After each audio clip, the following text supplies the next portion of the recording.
Let's listen to the president on immigration. Yeah.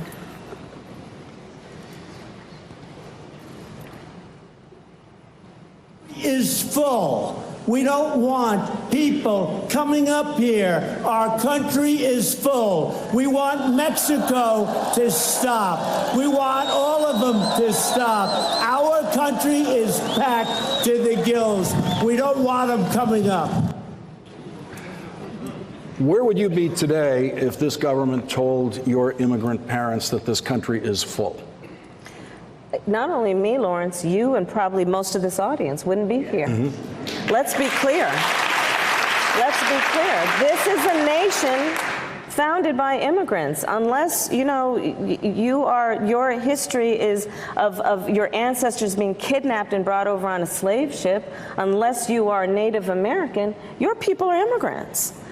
And the idea that we have a president of the United States that on this issue has vilified a whole group of people. And by the way, I believe it is because it is a distraction for him. He talks about that wall.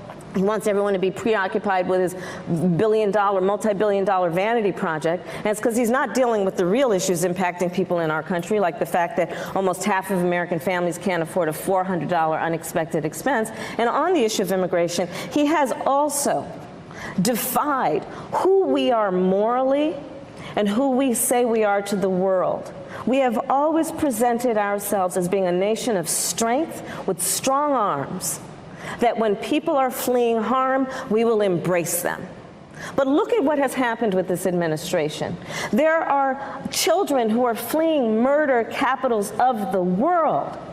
Let's be clear about this. Imagine a mother who makes a decision to pay a coyote to transport her child across the entire country of Mexico, facing unknown peril. She does that because she believes for that child to stay where they are is worse.